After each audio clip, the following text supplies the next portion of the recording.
Do you remember your sex education? Was it helpful to you? Was it filled with scientific information rather than real, practical advice? I'm Diggory Wait, and this is The Real Sex Education. Each week, I'll be joined by a guest. We'll impart our own sex wisdom, ask our own sex questions, and we'll go over all the things they don't teach you in school. To bring this all together, though, we'll need an expert, a sexpert, if you will.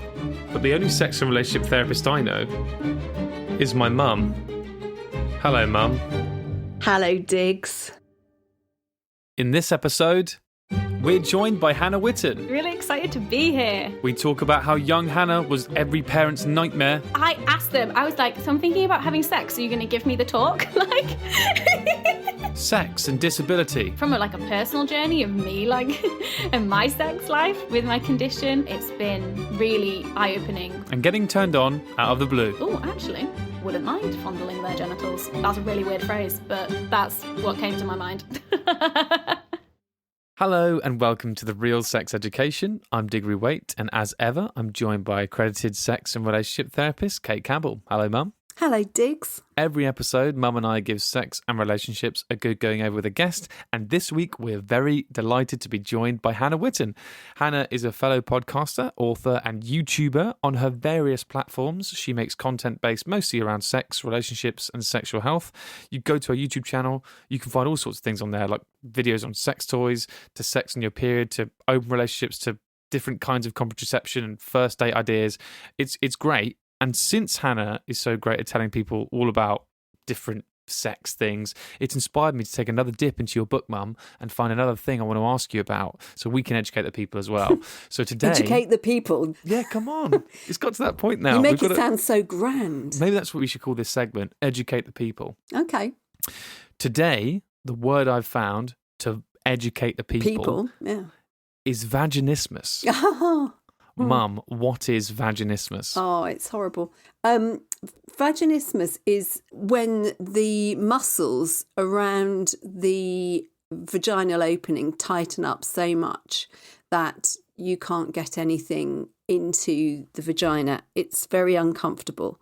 Some people have it all their lives and some people it develops. And sometimes in relation to other conditions like vulvodynia, where an area of the vulva becomes very sensitive and a bit painful. Vaginismus and vulvodynia. Sorry, do go on. Amazing names. Interestingly, people with vaginismus often are very sexually active, enjoy a really healthy sex life, are orgasmic, and often have really lovely partners, but just have this one problem. So it's not that they don't like sex or anything like that. And sometimes the issue is that they have a fear developed about intercourse or penetration because they've heard horror stories, or because they've had a bad experience, or because they actually have quite a tough hymen. Now, for most people, the little bit of skin that's across the vaginal opening is very stretchy and it's not an issue, really.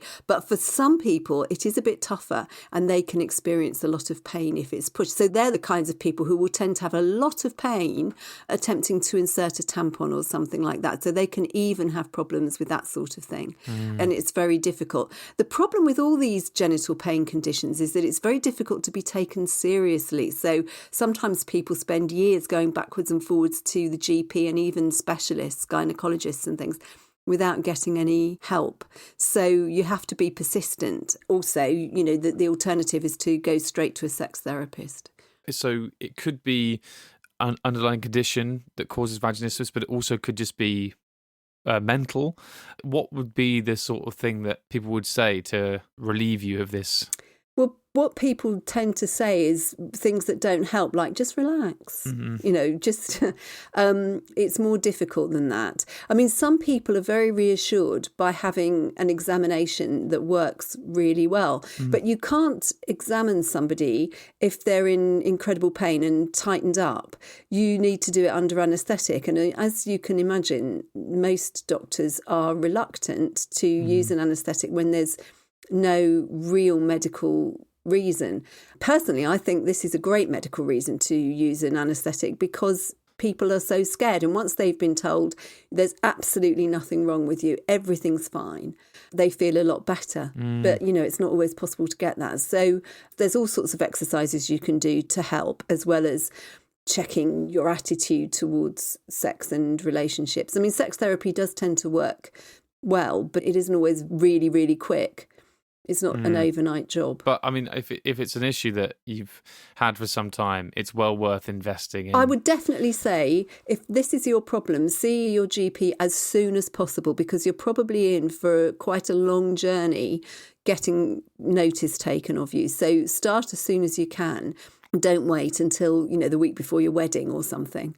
Just do something about it as soon as you can. Because quite often people manage pretty well. They manage well without penetrative sex and have a really healthy sex life. But then when they want to have a baby, they think, oh, this is going to be really difficult if I don't get this fixed. Well, at the end of the show, I'm going to have more questions for you, just like that, when we open our mailbox and take a look at what you guys have been sending in and asking Mum and accredited sex and relationship therapists by sending your emails to podcasts@hattrick.com and using the hashtag RealSexEDU. I'll read some of those to Mum and she'll answer them after our wonderful chat with Hannah Witton, in which I began by asking her what her sex education was like. Yeah, I was born in 92, so I just feel like I just need to place my age in like when I was at school and stuff. But yeah, I had like some sex ed from my parents because my parents were pretty open, but most of it came from school, and most of it was, here's how not to get pregnant, here's how not to get an STI. We put condoms on test tubes. Yes, thank you. That's what my school did. Yeah. Whenever I say that, people are like, that's so weird. Why didn't they get bananas or anything? Like they cost money. They cost money. Yeah, that's the thing. I think just cheapskate. test tubes. Yeah, they were just like, this is what we already have. But yeah, all of that kind of like sex ed was given by the school nurse. And then I also remember an STI class being given by my geography teacher. Oh, wow. Nice. The STI one was really like traumatizing. Put the fear into you. Yeah.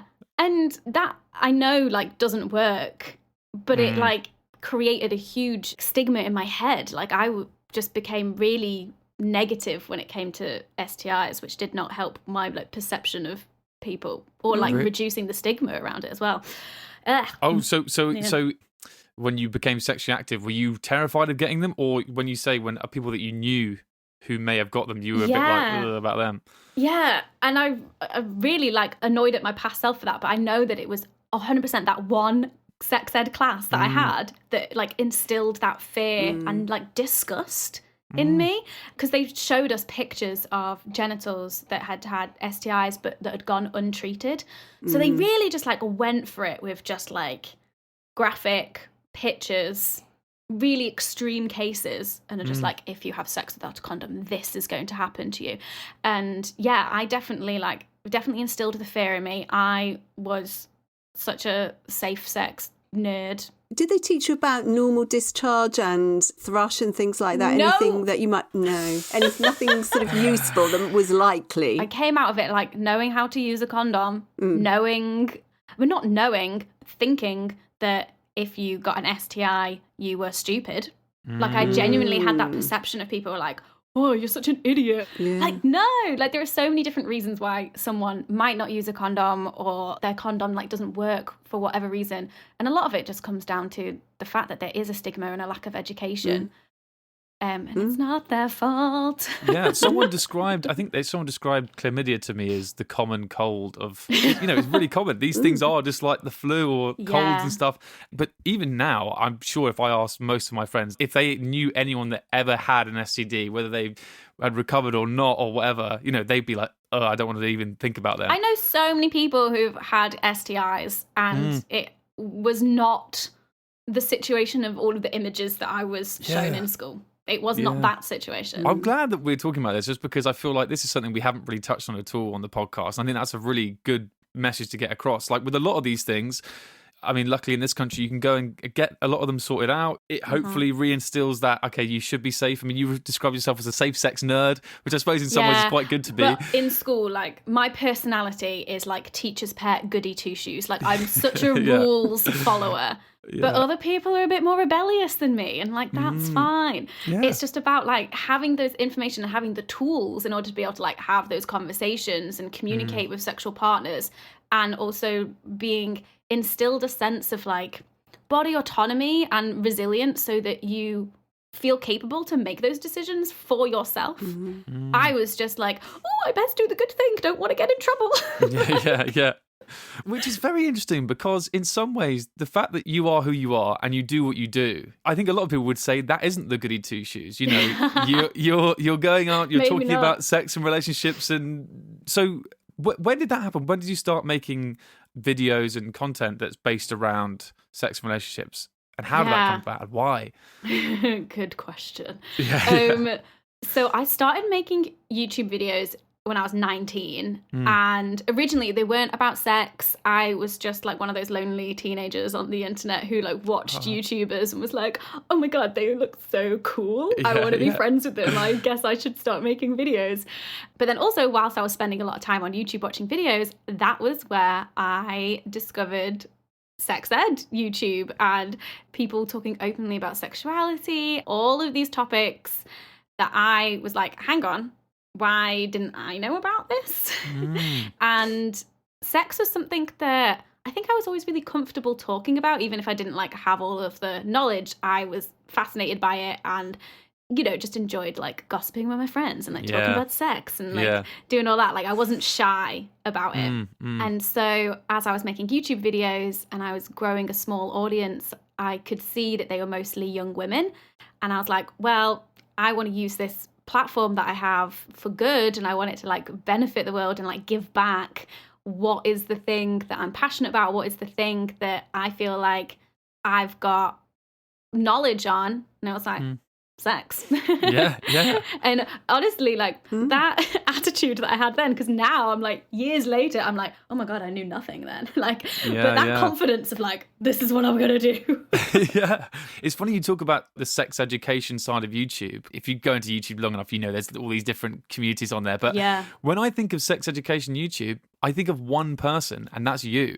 So I can't. It's strange that to me that there's ever anything beyond yourself, because you're so big in that. So when I first started watching YouTube, the only people who were making sex ed content were in the US that I was watching. Right. I'm going to try and like confidently say this. I think I was the first person to be making sex ed content on YouTube who's based in the UK. So that's probably why I know you so well. That and the fact that you're making great videos and to such a big audience. Do you think, though, part of that then, because you referenced it earlier, do you think part of the fact that you were confident and happy to talk about sex with your friends, I mean, it is fun to talk about, let's be real, it is great to gossip and stuff, but also to educate and stuff, do you think that was partly down to the sex ed you received from your parents? Because you said you've got a little bit of that. Do you think it was because that sort of normalised it and you were like, oh, you know, it's no big deal? Yeah. Whilst I didn't necessarily get the information from them, I definitely got that attitude of normalizing these conversations and confidence in yourself. We were a very like nude household. I say we, like my parents would just walk around naked and it would be fine. Like obviously once me and my sister got to teenage years, we were like, oh no.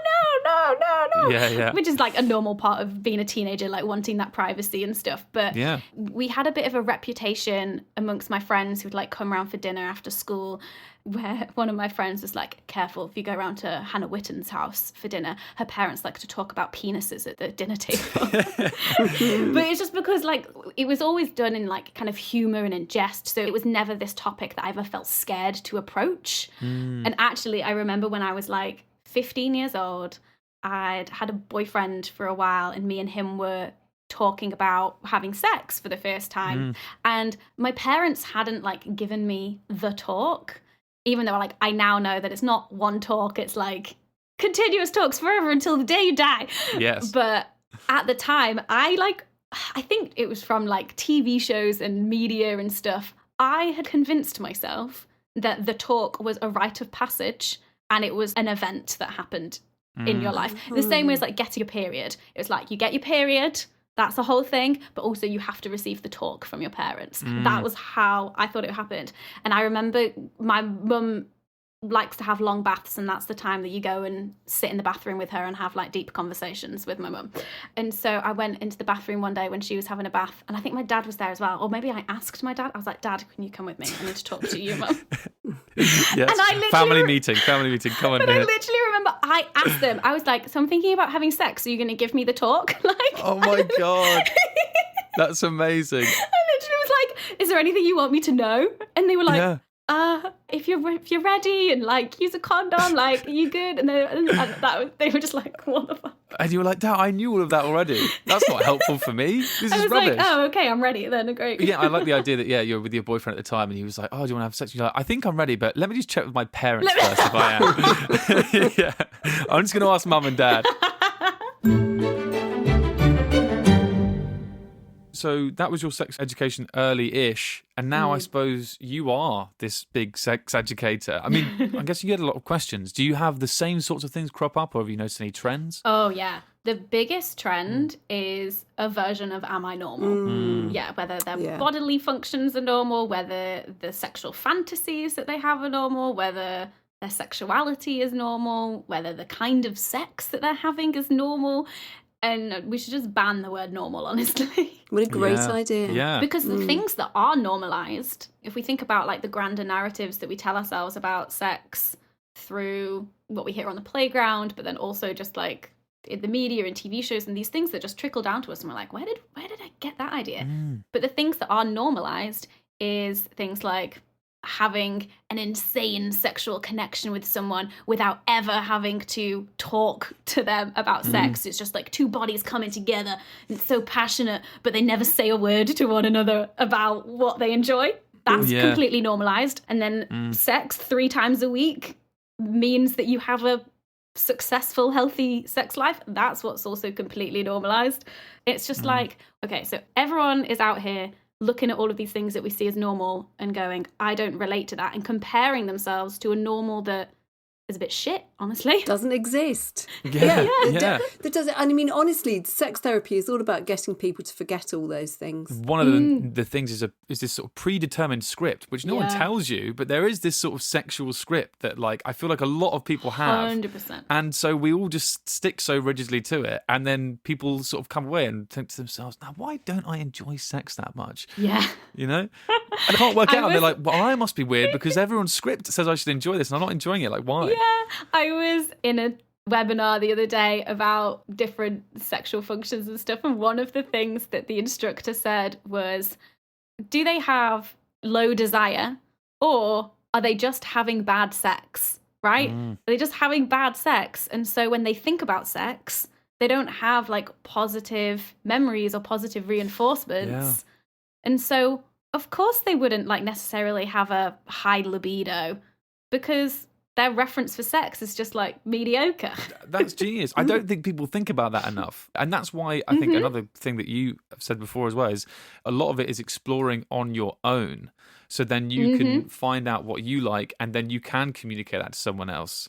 Because I think a lot of people, they don't feel like they're sort of allowed to. Particularly a lot of girls that I know are like, that's not very ladylike. I'm not allowed to have fun on my own, enjoy myself. I'm not allowed to masturbate, all those sorts of things. I'd completely internalised that as a teenager. Completely. Well, I'm not surprised as the goody two-shoes, you know? Yeah. I'm not surprised. I was more than happy to have conversations with my guy friends about their wanking habits. They would, you know, talk about how far their jizz went. And I was just like, oh, this is totally normal, lol, lol, lol, banter. Yeah. And then when it came to, like, I remember I was 14 and my mum turned around and said to me, it was just like, you're masturbating, right? And I was like, oh, no. Yeah. Like, and I wasn't, because I'd honestly, like, even in a household where my mum was clearly saying it's totally fine and normal, I'd completely, like you said, just was like, that's not for me. Yeah.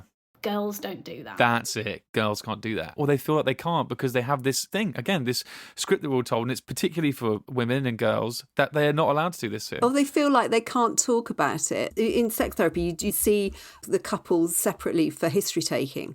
And when you talk to them about masturbation, they often say their partner doesn't do it. They both of them. If it's a straight couple, the man and the woman. I mean, with gay couples, they Denial. usually Yeah, exactly, I know. yeah. They both say, and of course the other one says 3 times a week, or every day, or twice a day, or something. And they've got not a clue. And I think that's really interesting, because you'd think you've been together for 20 years. How come you don't talk about these things? It's extraordinary. It's so interesting to me, like the stigma around like masturbation in a relationship, because we assume that, if you are having sex with somebody else, and you're not going to need to masturbate because all your sexual needs will be fulfilled. And it's like, no, that's not true. And like, it doesn't take away from the sexual relationship that you have with somebody else. Of course not. With me and my partner, there's like this interesting dynamic where I love talking about masturbation, right? And so like, I'll say things to him like, I had a great wank the other day. Like, there was this fantasy and like this thing happened and I used this toy and it was really exciting. And he's just like, okay, cool, great love. Like, happy for you. But then I will say to him, I'm nosy. And also I kind of find those conversations kind of sexy, where I want to know what he does when he masturbates. I'm like, ooh, tell me, like, what kind of porn were you watching? And like, what do you do? And like, where in the house were you? And he's just like, I don't feel comfortable talking about this with you. And that was a real like wake up call to me. I was just like, oh, actually, like, we can have healthy boundaries. Yeah. Like everyone's boundaries are different. And for him, like, we can talk about masturbation together, but when it comes to the detail, he's like, that's private, that's for me. And I had to kind of be like, okay, that's fine. Yeah. That's great. Do you know what? I think sometimes it's not a good idea to share sexual fantasies, because when you say them out loud, they're so ludicrous.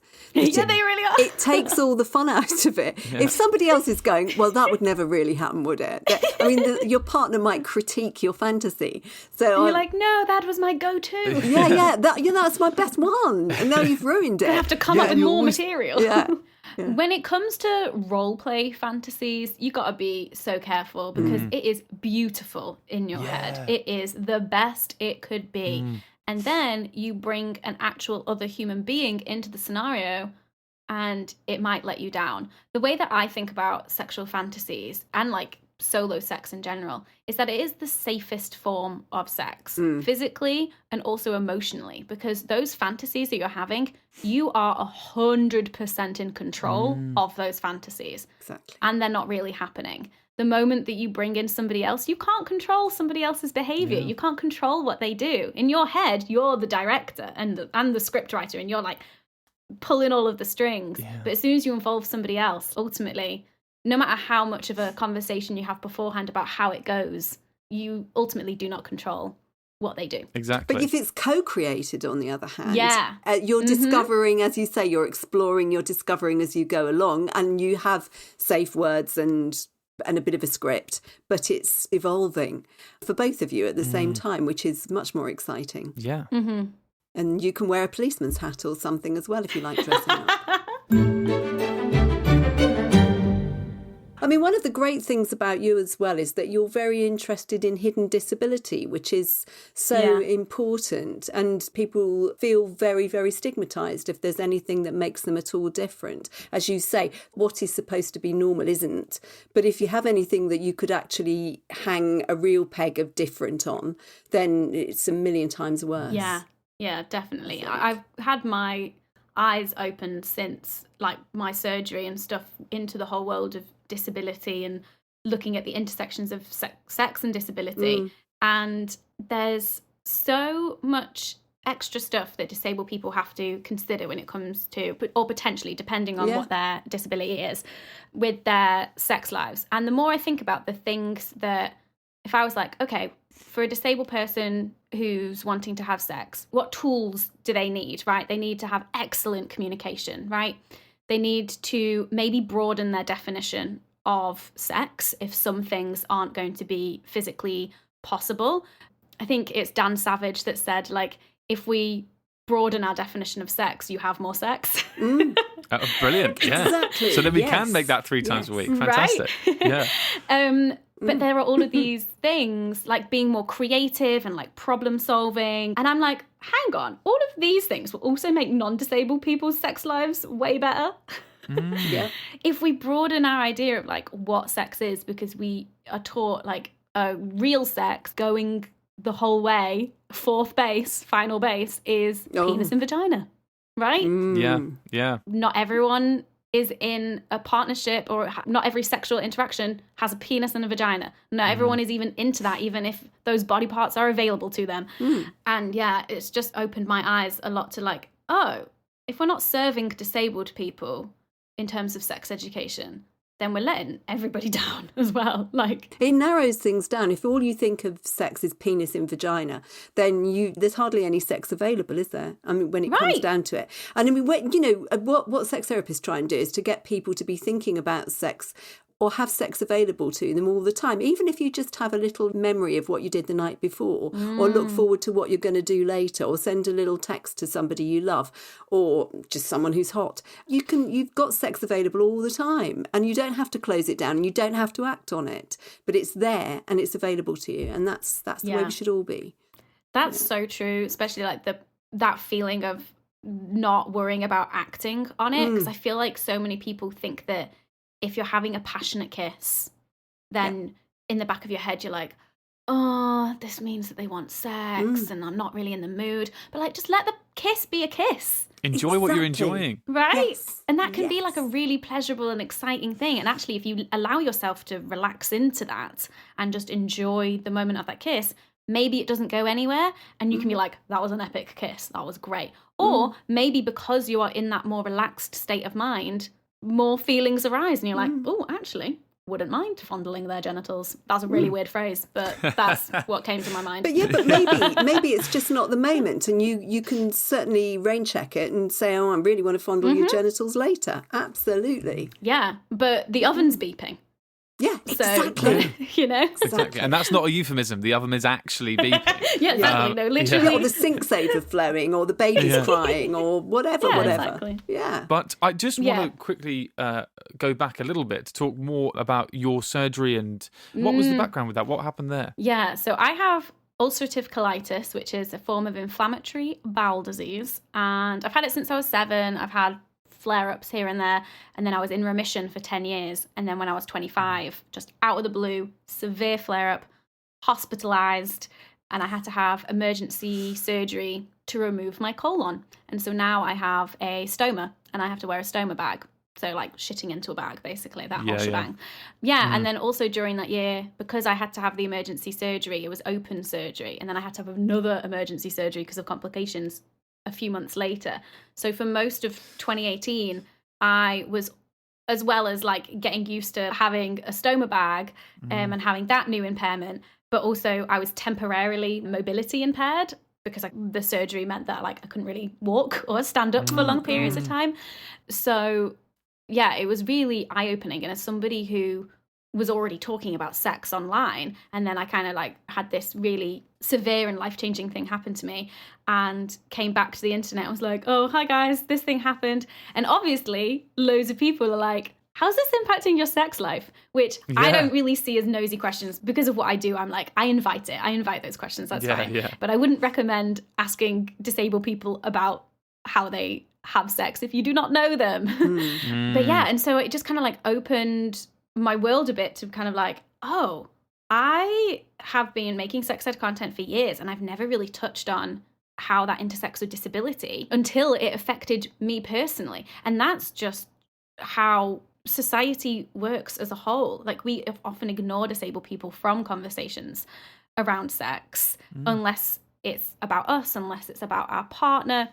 So yeah, that just sent me down this rabbit hole of learning from other disabled people and learning about sex and disability. I mean, it's such a broad topic. Obviously, every disability is different, and then every person with said disability will experience that differently. But yeah, it's been really eye-opening from a personal journey of me, and my sex life with my condition, but then also just being like, oh, hang on, I never talked about this before, and that was a blind spot that I had.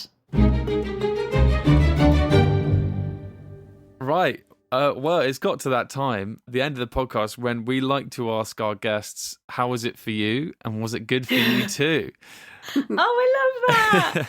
Yeah, I really enjoyed myself. Thank you so much. Yeah, it's no problem at all. No problem at all. I mean, I feel, as I say, I feel like at the beginning of this podcast, I knew I was going to be the one who's going to be educated here, and that is absolutely the case. So usually we like ask guests, we're like, oh, do you feel like you've learned? And they're like, yeah, I've learned loads from your mum and stuff. But I mean, I feel like you guys are the one who's teaching me. This was collaborative. Yeah. We co-created something. I was thinking Diggs was saying over Christmas he wanted to make a gingerbread house, but then I was watching some of your films and thinking we should make some vulva cakes. Yeah.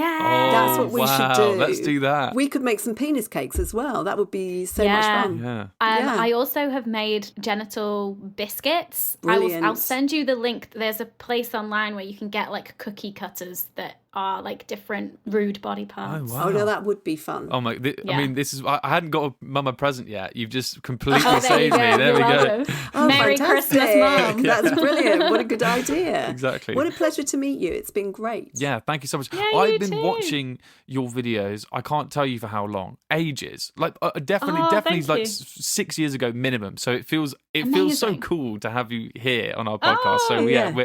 thank you so much. It's been great. Love that. No, cool. So good to meet you. Thank you so much. Yeah, it really is. Bye. Bye.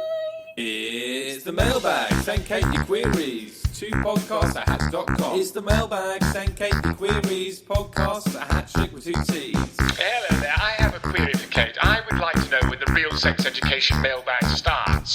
The Real Sex Education mailbag starts right now. Thank you.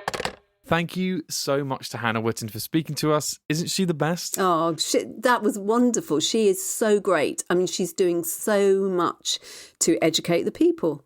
Yeah, exactly. I mean, genuinely, I would say she is one of the most, if not the most influential sex educators for young people in the UK. Absolutely. Last time I checked, I think she had well over 600,000 YouTube subscribers, 200,000 followers on Twitter. Go check her out, guys.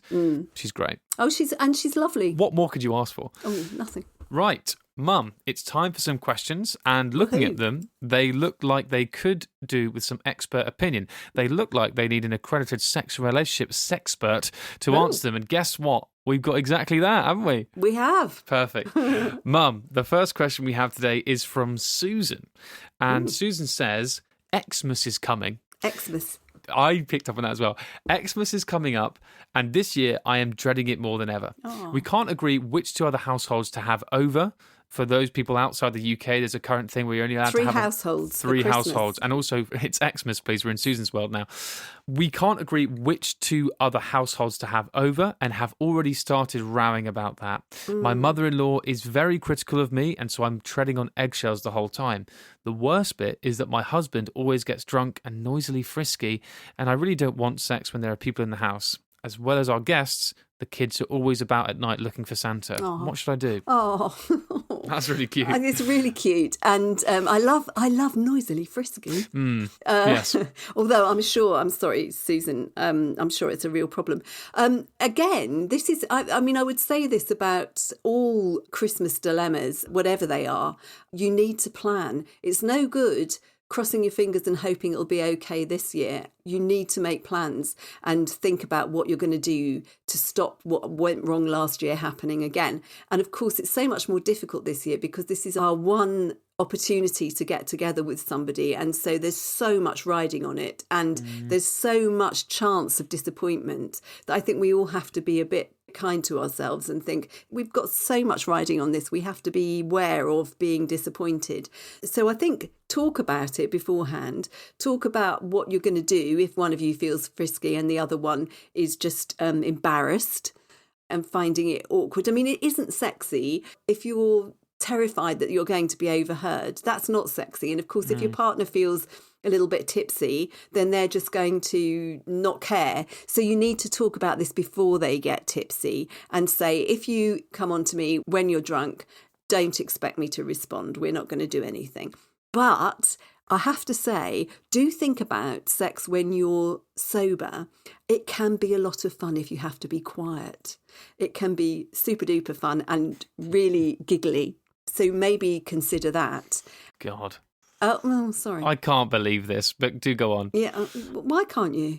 Well, I don't know. I mean, Susan having sex with her husband at Christmas while everyone's running around. It's sober in the day. I mean, that seems insane. I mean, it seems like great fun, but maybe that's fine. That's fine. Well, it depends on what's possible, doesn't it? Yeah. And remember that the relatives can only come over for 5 days. That's the most you have to endure.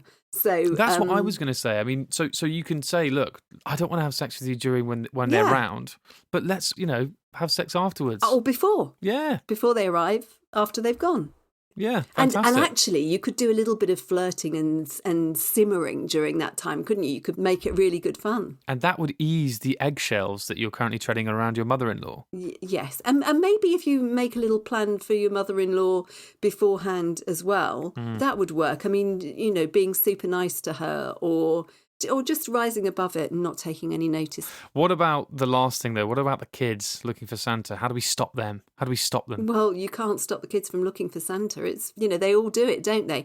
But I guess wear them out during the day and, in fact, wear the in-laws out as well. What about an 11-mile hike? Brilliant. Excellent. To be fair, that would work. Fantastic. Good luck, Susan. Good luck, Susan, and enjoy your sex. Right, we have another one here from Chloe, and Chloe asks, Christmas theme today, Xmas theme today, how do you do a kiss under the mistletoe? How do you do it? Well, yeah, it says, how do you do a kiss under the mistletoe? Well, I guess it depends on who you're kissing. So at the moment, if it is not your partner or somebody you live with, you shouldn't really be kissing them under the mistletoe anyway.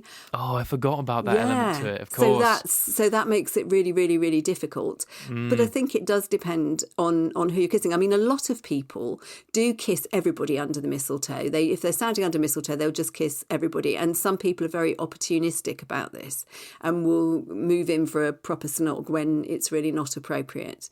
So I think you just have to be aware of that and aware of where you're standing, and there is no rule about this. So you kiss your partner passionately, I guess, or somebody that you're hoping to develop a relationship with, but not your uncle or anything like that, or somebody that you really don't like. Also, there's no rule. If mistletoe actually doesn't mean anything, you don't have to kiss them if you're accidentally caught under a novelty plastic leaf.